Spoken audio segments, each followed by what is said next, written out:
ग्रंथराज श्रीमद् भागवतम की जय। विश्व गुरु श्रील प्रभुपाद की जय। श्री श्री राधा वृंदावन चंद्र भगवान की जय। ओम नमो भगवते नरसिंहाय। नमस्ते जस्ते जसे आविराविर्भव। वज्रनखा वज्रदंष्ट्रा कर्माशयान रंधय रंधय तमो ग्रस ग्रस ओम स्वाहा।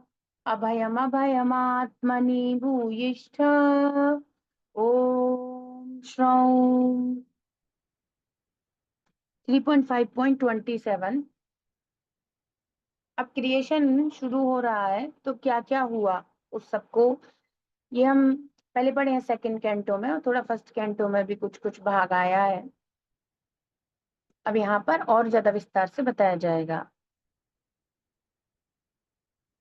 तो क्या होता है, भगवान प्रभुपाद ने कल कल हमने देखा कि भगवान कारणोदक्षाय विष्णु के रूप में प्रकृति को एक्टिवेट करके उसके अंदर जीव रूपी मतलब जीवात्मा रूपी अपना बीज स्थापित करते हैं। अब क्या होता है आगे उस प्रोसेस में, ततो भवन्महत्तत्त्वम् अव्यक्तात् कालचोदितात् विज्ञानात्मात्मदेहस्थं विश्वं व्यञ्जस्तमोनुदः। ततो भवन्महत्तत्त्वम् अव्यक्तात् कालचोदितात् विज्ञानात्मात्मदेहस्थं विश्वं व्यञ्जस्तमोनुदः। शब्दार्थ अनुवाद तात्पर्य विश्व गुरु शिल प्रभुपाद जी के द्वारा। शिल प्रभुपाद की जय। तथा अभवत महत तत्वम। इसके पश्चात जब भगवान ने प्रकृति को एक्टिवेट किया और जीवात्माओं को गर्भस्थ किया तो क्या होता है, अभवत प्रकट हो जाता है सब कुछ। अब महत तत्व के रूप में प्रकट हो जाता है महत तत्वम। और अव्यक्त काल चोदितात। तो देखिए पहले क्या होता है, हमने पहले पढ़ा है दो शब्द है, प्रधान और महत्त्व। तो गुणों की साम्य अवस्था 13 चैप्टर श्रीमद् भगवद गीता को रेफर करें तो वहां पर बताया गया है कि गुणों की एक अव्यक्त अवस्था होती है, उसे प्रधान कहते हैं, जिसमें सतोगुण रजोगुण तमोगुण तीनों उपस्थित होते हैं। लेकिन वो तीनों बिल्कुल 0 0 0 रेशो उनका 0 0 0 होता है, बिल्कुल न्यूट्रल होता है। पर वो जब उस महत तत्व को काल शक्ति से विचलित किया जाता है, जैसे आपने कभी जैसे फिजिक्स के एक्सपेरिमेंट होते हैं तो न्यूट्रल स्टेट में रहता है ना। वो मीटर वगैरह होते हैं वो बिल्कुल न्यूट्रल, या पेंडुलम है, जैसे एक पेंडुलम ले लो, पेंडुलम न्यूट्रल स्टेट में रहता है बिल्कुल। पेंडुलम कैसे समझेंगे, अरे आपने जैसे एक धागे से बंधा हुआ लट्टू है, वो ना बिल्कुल स्थिर है और वो दीवार से बांधा हुआ है। अब आपने उस लट्टू को जाके टच किया तो क्या होगा, वो न्यूट्रल स्टेट से थोड़ा डिस्टर्ब हो जाएगा। हाँ यही बात है, थोड़ा फिजिक्स पढ़ा है ये सब तो समझ में आता है। आया तो सब वहीं से ही, एक्चुअली सब कुछ वेदों से ही तो आया है ये। तो ना उसको जाके जैसे ही टच किया तो क्या होगा, वो अब स्थिर नहीं रहेगा, वो न्यूट्रल साम्य अवस्था कहा जाता है, न्यूट्रलिटी में है कोई चीज, अब वो कुछ रिएक्ट नहीं कर रही, बिल्कुल शांत है। और जैसे ही उसको कोई टच करेगा तो वो डोरी हिलने लग जाएगी, लट्टू हिलने लग जाएगा और मूव करने लग जाएगा। तो वो जो पेंडुलम है अब वो हिलने लग जाएगा, उसमें मूवमेंट आ गया और वो खुद कैसा था, न्यूट्रल। तो ऐसे ही प्रधान वो तत्व है, अव्यक्त अवस्था है जिसमें तीनों गुण साम्य अवस्था में रहते हैं, कोई मूवमेंट नहीं हो रहा। और जैसे ही उसमें भगवान क्या करते हैं, काल शक्ति का प्रवेश कराते हैं और फिर क्या करते हैं, उसके साथ साथ जीवों का प्रवेश कराते हैं, तो इस प्रकार से वो विचलित हो जाता है और उसमें गुणों की ऊपर नीचे होने लग जाती है और सबसे प्रारंभिक अवस्था में सत्वगुण सबसे ज्यादा इंक्रीज हो जाता है ना। तो जैसे ही होता है अब वो प्रधान महत्त्व कहलाता है, इट ट्रांसफॉर्म्स इनटू, जैसे नॉन मूविंग पेंडुलम और नाउ मूविंग पेंडुलम ऐसे हो गया। तो अब वो उसका एक नया नाम है महत्त्व। और वो जो महत्त्व है ये क्या है, ये प्रकट हो गया, ये सार तत्व है, क्योंकि सृष्टि को अब इसी से आगे सब उत्पन्न किया जाएगा भगवान के द्वारा। इस सब में भगवान देख रहे हैं, सब कुछ भगवान के गाइडेंस में हो रहा है। और अव्यक्त स्थिति से जिसमें कोई भी विचलन नहीं था, बिल्कुल सब न्यूट्रल था, वहां से व्यक्त हो गया, व्यक्त होते ही वो मूव करता हुआ दिखने लग गया, ऐसे है ना। तो कह रहे हैं काल चोदिता, और काल की क्रिया होती है, तो जैसे ही काल का स्पर्श होता है तो तीनों गुणों का ऊपर नीचे परिवर्तन शुरू हो जाता है, और सतोगुण इंक्रीज हो जाता है सबसे पहले, फिर बाद में तमोगुण इंक्रीज होगा, तब हमारा मिथ्या अहंकार बनता है। अब देखिए ये कैसे होता है, क्या होता है, ये ऐसे ही समझना है, ऐसे ही एक्सप्लेन्ड है। आप पहले कभी नहीं पढ़े हैं तो ऑब्वियसली आपको डिफिकल्टी होगी, और जो पहले पढ़े हैं उनको और क्लियर होगा, और जो पढ़ ही रहे हैं आपको याद हो जाएगा।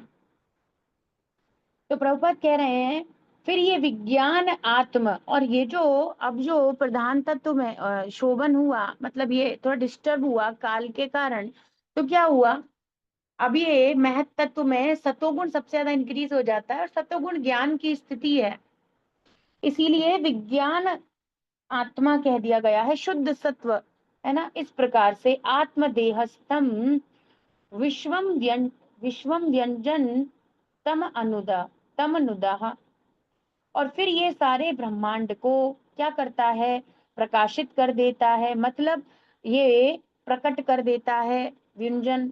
तो जो सब कुछ रूप रंग हम देख रहे हैं, फिर धीरे धीरे जब महत्त्व बन जाता है, प्रधान से कन्वर्जन हो गया, केमिकल रिएक्शन प्रोसेस ही है, जैसे आपने उसमें उत्प्रेरक बोलते हैं ना, वो डाला किसी केमिकल में, अब वो कुछ और बाई प्रोडक्ट बना लेगा, ऐसे ही होता है ना। किसी भी मैटर, किसी भी तत्व से दूसरा तत्व बन जाता है, या कॉम्बिनेशन, जैसे हाइड्रोजन ऑक्सीजन से वाटर बनना, है ना, तो उसके लिए टेम्परेचर वगैरह सब सेट करना होगा, और फिर वाटर बन जाएगा, हाइड्रोजन ऑक्सीजन कंबाइन होकर वाटर बना लेंगे। ऐसे ही प्रधान के साथ काल तत्व, जीव शक्ति इत्यादि जब ऐड हुई और भगवान का दृष्टि साथ में ऐड हुआ, तो ये बन गया महत तत्व। और महत तत्व क्या है, इस संसार का बेसिकली मेटीरियल वर्ल्ड का कारण है, परम कारण कृष्ण है, हमेशा याद रखिए। पर अब इस संसार में आगे जो भी क्रिएशन होगी इसी से उत्पन्न होगा मिथ्या अहंकार, फिर जीव उत्पन्न होंगे, वायु अग्नि आकाश सारे तत्व उत्पन्न होंगे, है ना, ये सब हम आगे पढ़ने वाले हैं। तो कह रहे हैं कि उससे क्या होता है, व्यंजन तम अनुदह, और सारा जगत अब प्रकट होने लगा धीरे धीरे, सब कुछ अंधकार में था और अब प्रकाश उत्पन्न होने लगेगा, है ना। तो क्या क्या बता रहे हैं, thereafter influenced by the interaction of eternal time, the supreme sum total of matter called Mahat Tattva became manifested, and in this Mahat Tattva, the unalloyed goodness, the Supreme Lord showed the seed of universal manifestation out of his own body. तो ये उन्होंने कहाँ से प्रकट किया है, भगवान ने प्रकट किया है इस तत्व को, आत्मदेहस्थम, अपने ही शरीर से भगवान ने इसको प्रकट किया है, प्रधान और महत्त्व, आगे की प्रोसेस को। और अब क्या हो रहा है, कह रहे हैं कि काल की अंत्य क्रिया से तत्पश्चात नित्य काल की अंत्य क्रियाओं से प्रभावित पदार्थ का परम सार जो महत्त्व कहलाता है प्रकट हुआ। तो पहले अव्यक्त था और प्रधान कहा जा रहा था, है ना, और अभी वो प्रकट होकर महत्त्व दिखने लगा, प्रकट हुआ, और इस महत्त्व में शुद्ध सत्व अर्थात भगवान ने अपने शरीर से ब्रह्मांड के अभिव्यक्ति के बीज बोए, और फिर इसमें भगवान ने अपनी शरीर से, मतलब अपनी ही शक्ति से ब्रह्मांड की अभिव्यक्ति हो जाए, सब कुछ भौतिक तत्व, पृथ्वी जल आकाश वायु और देवी देवता, नियामक देवता, इंद्रियां, सब मन बुद्धि अहंकार, सब कुछ प्रकट हो जाएगा। तो ये सब कुछ आफ्टर दैट मैटर से क्रिएटेड है, केवल सोल इनको धारण करती है, और वो सोल के कल्याण के लिए कि उसे शरीर मिले और वो भक्ति कर सके, उसके लिए इतना सारा डिवाइड क्लासिफिकेशन सब चल रहा है।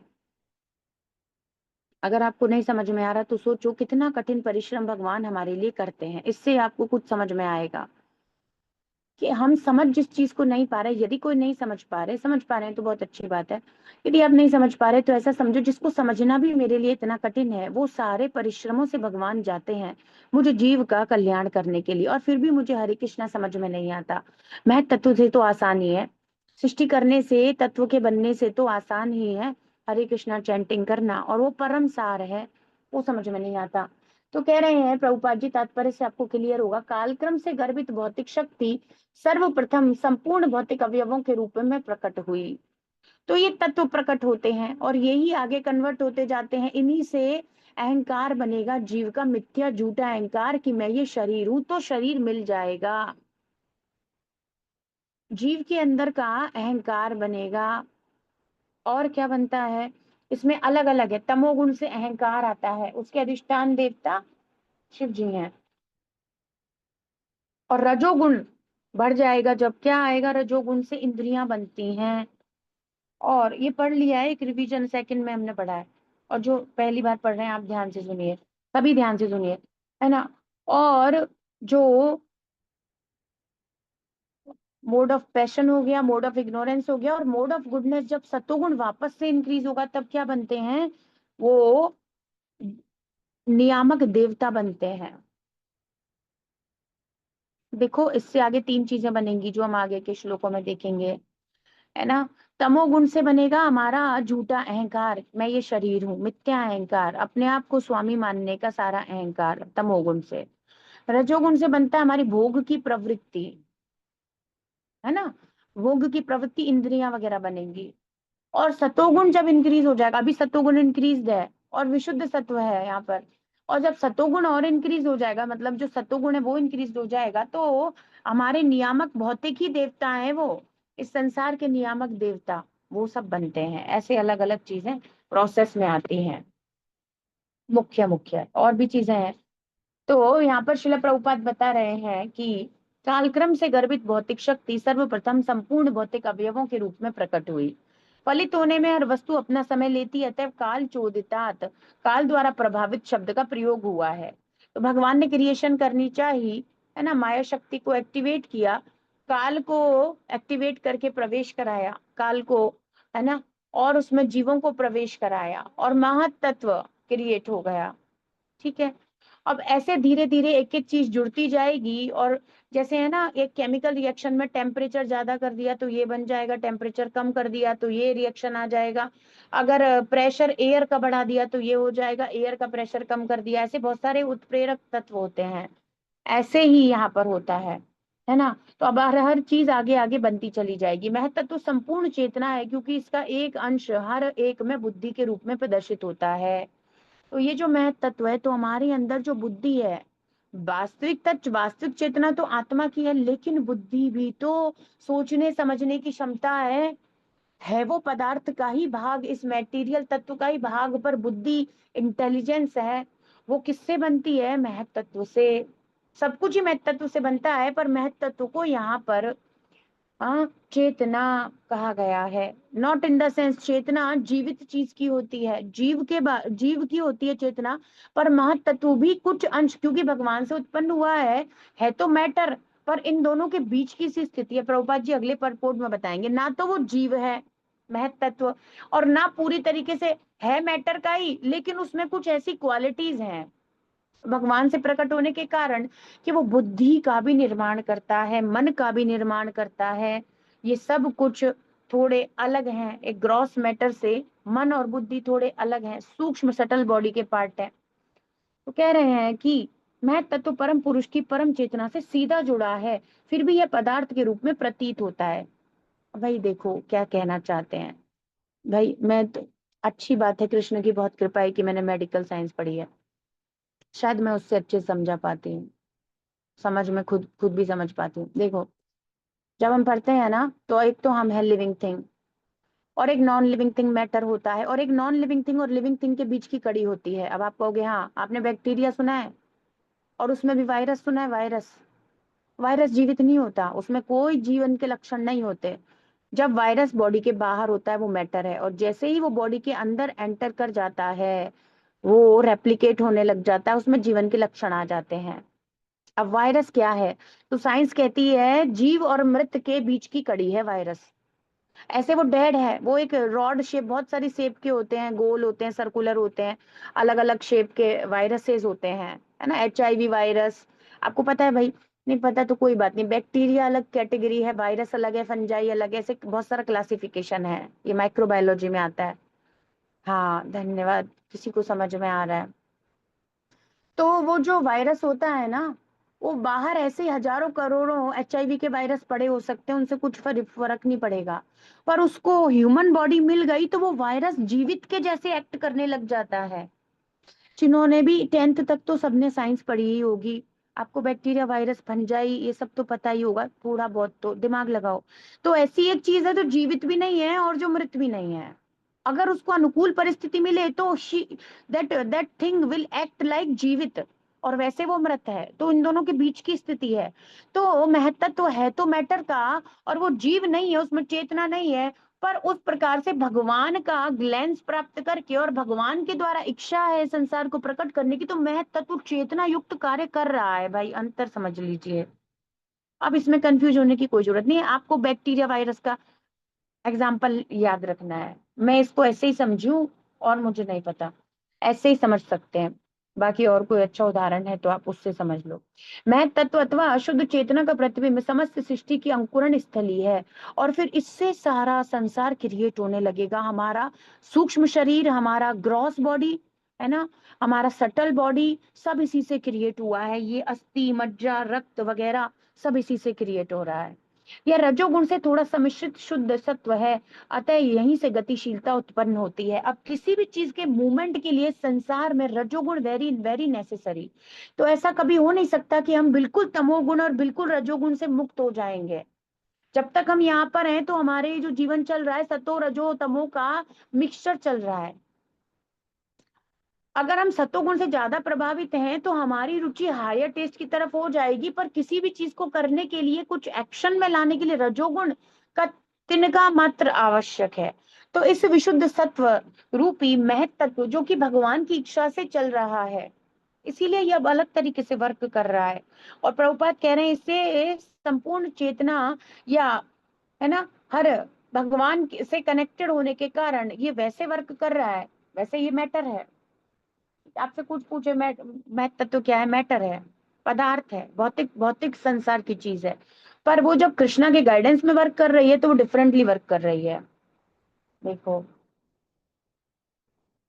प्रभुपाद क्या कह रहे हैं, the mahat tattva is directly connected with supreme consciousness of the supreme being but still it appears as matter. Mahat tattva और shadow of pure consciousness is germinating place for all creation.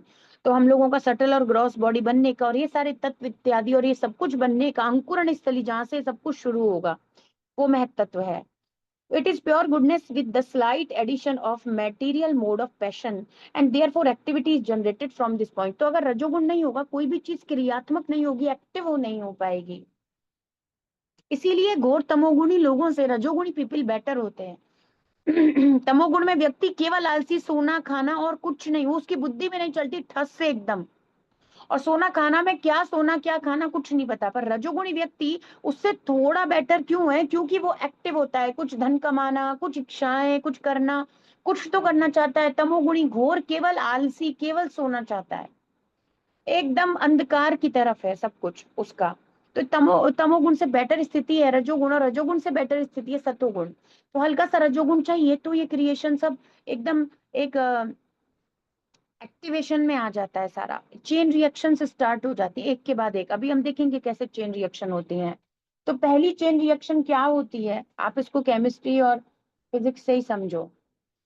सोप्यांश गुणा गुण कालात्मा भगवत दृष्टि गोचर आत्मानं व्या आत्मानं व्यकरोदात्मा विश्वस्यास्य शिक्षया।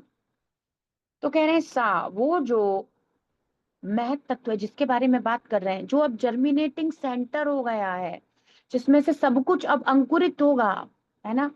तो कह रहे हैं जैसे एक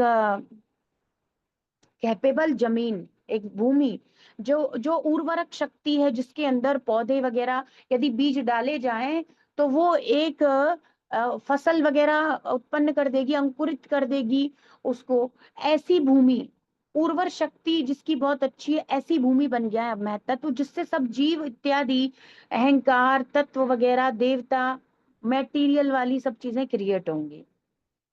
तो कह रहे हैं कि वो जो महत्त्व है, अंश क्या है? भगवान का स्वा अंश है ना, भगवान के द्वारा संचालित हो रहा है, उस प्रकार से कार्य कर रहा है। और गुण, उसमें प्रकृति के तीन गुण हैं, जो सतोगुण, रजोगुण, तमोगुण है। काल शक्ति भी वहां पर उपस्थित है। और आत्मा, जो जीव तत्व है ना, ये सब। और भगवत दृष्टि गोचरा, और ये सब क्या होता है, तो देखो कितने इंग्रेडिएंट्स, इंग्रेडिएंट्स गिन लो। मैं तत्व है, मैं तत्व के साथ भगवान का दृष्टिपात है, काल शक्ति उपस्थित है, तीन गुण उपस्थित हैं, है ना, नेचर के तीन गुण जो अब विचलित हो गए हैं। और क्या है, इसके साथ साथ जीवात्माएं हैं, पांच चीजें हो गई, तब क्रिएशन प्रारंभ होती है। और उसमें सबसे इंपॉर्टेंट कौन है, आदि कारण गोविंद श्री कृष्ण की दृष्टि और उनके कंट्रोल में ये सब कुछ हो रहा है, अदरवाइज ये वर्क नहीं होगा, एक्टिवेशन नहीं होगा, आगे की चेन प्रोसेस रुक जाएगी। तो कई केमिकल रिएक्शन में heat is the main thing. अगर आग को कम कर दिया जाए, जैसे आपको सोने को पिघलाना है तो उसके लिए फायर चाहिए, तो फायर हीट में यदि वो पिघल रहा है तो वो आगे कन्वर्ट हो रहा है, शुद्ध हो रहा है, उसकी अशुद्धियां दूर हो रही हैं, है ना।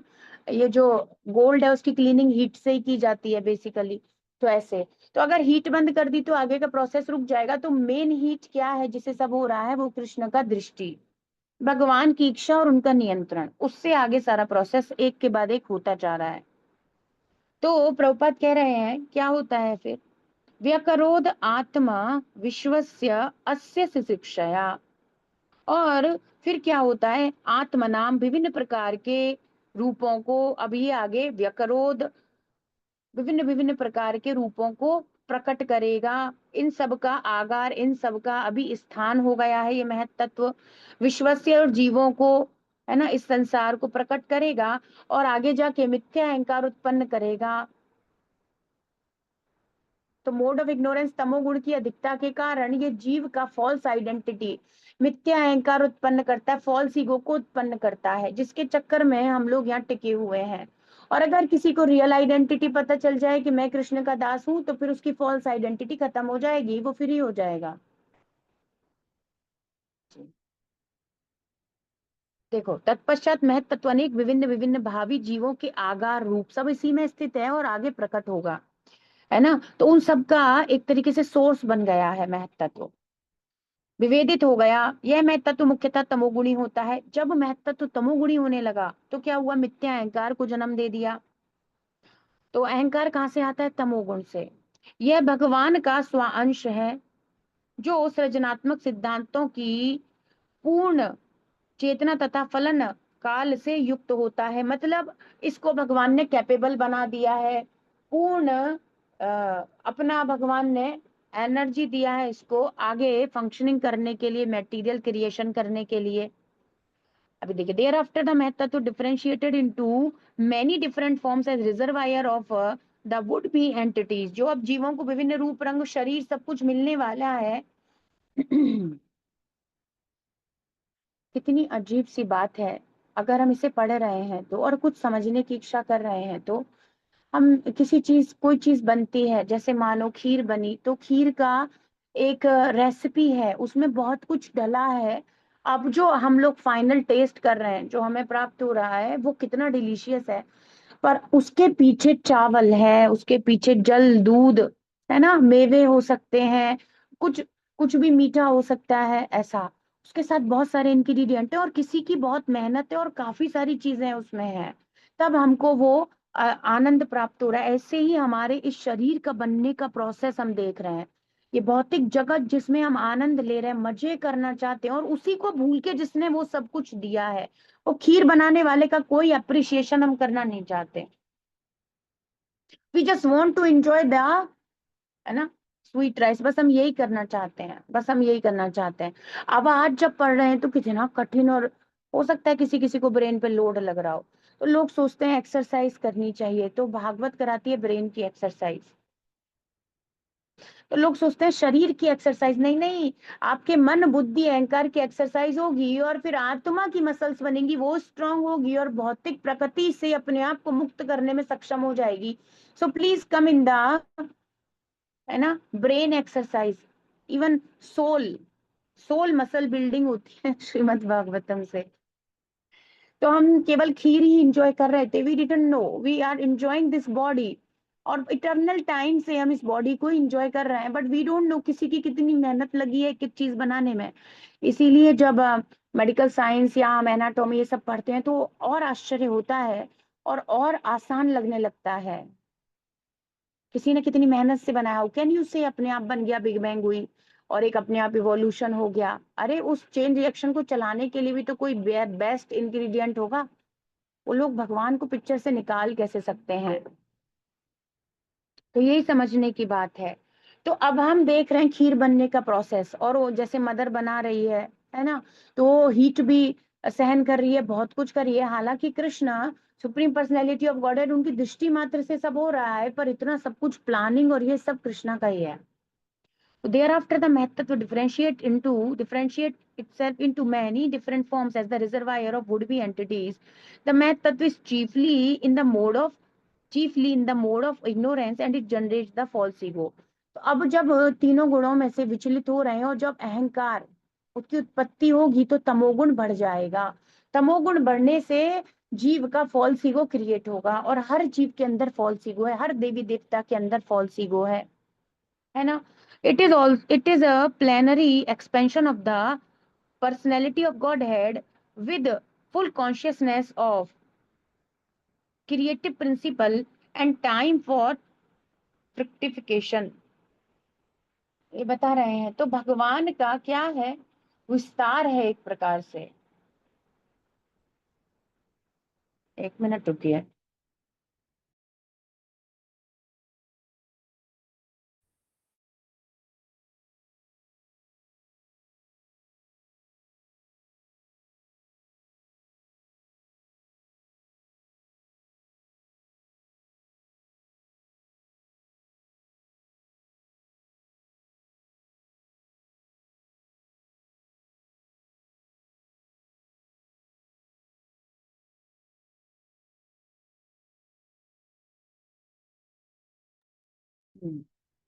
तो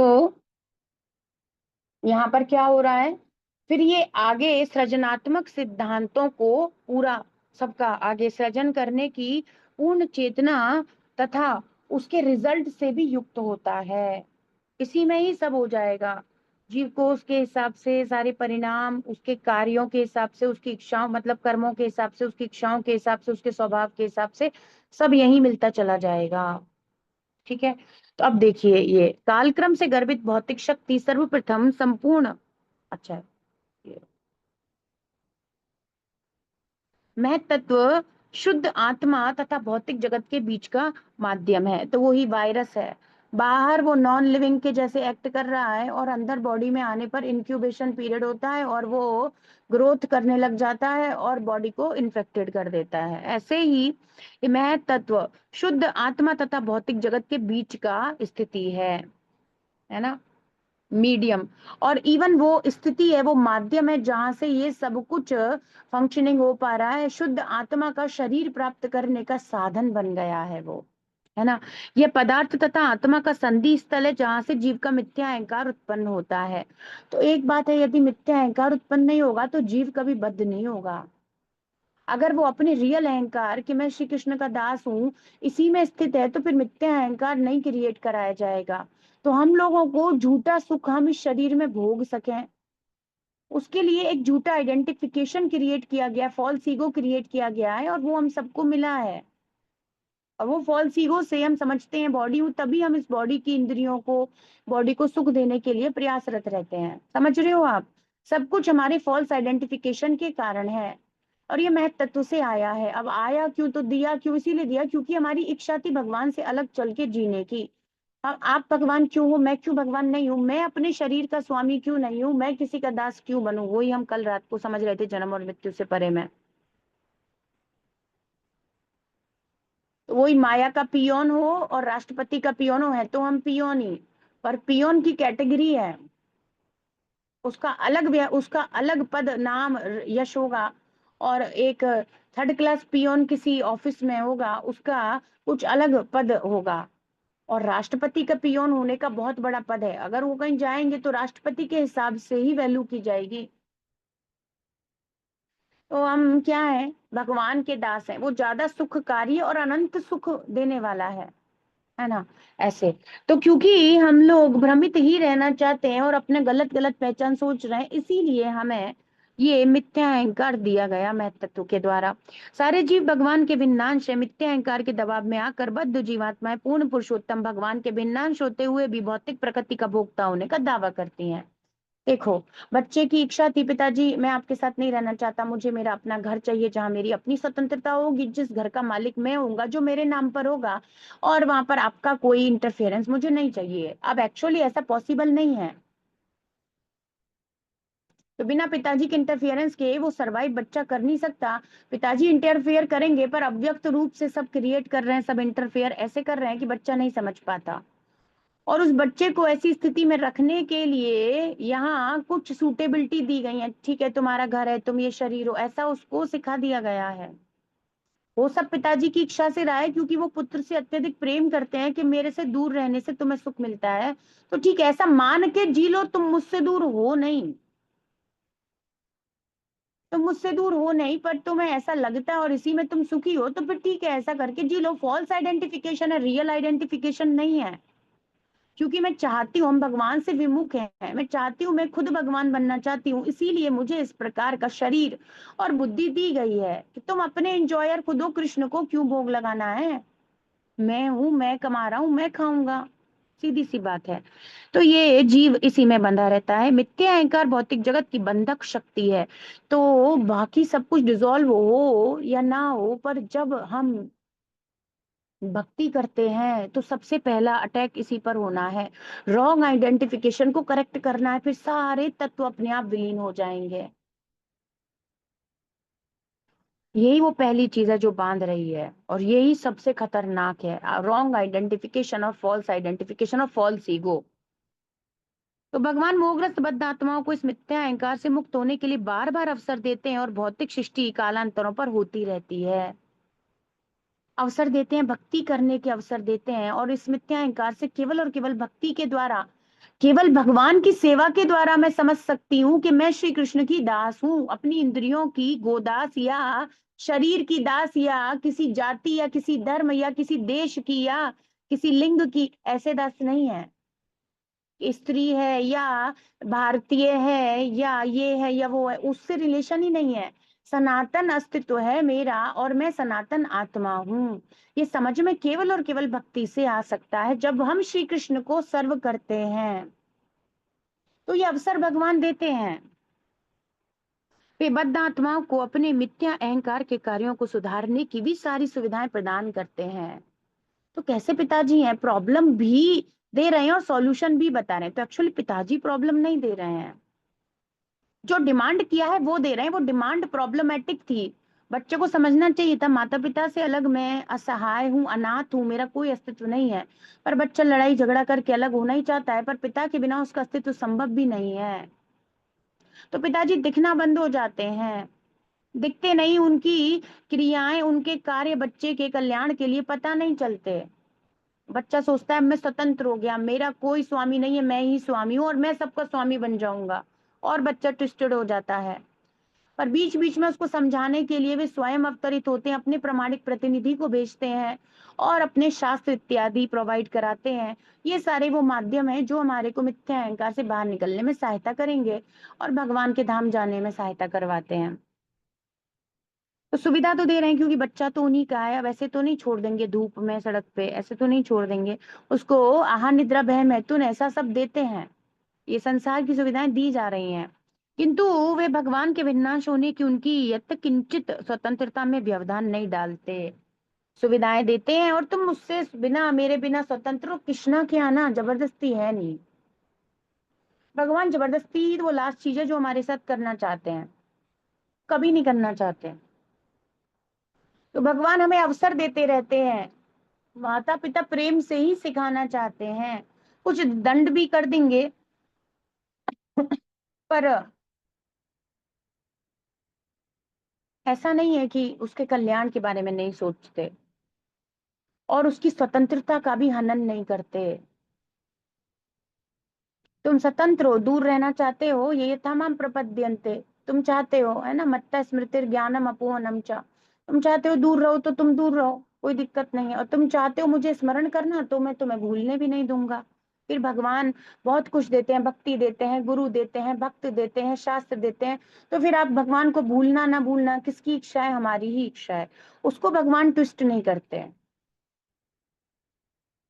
हमारी इच्छा के अनुसार वो साधन प्रोवाइड करा देंगे। तो प्रभुपाद लिखते हैं परपोट में एक जगह पर भगवत गीता में कि आपन सोची होत नहीं, प्रभु सोची तत्काल। और यदि किसी की इच्छा श्री कृष्ण को प्राप्त करने की हो जाए तो तुरंत सारे साधन तदामी बुद्धि योगम तम ये न माम उपयांति थे। जो मेरे पास आना चाहते हैं उनको मैं सब कुछ प्रोवाइड करा देता हूँ।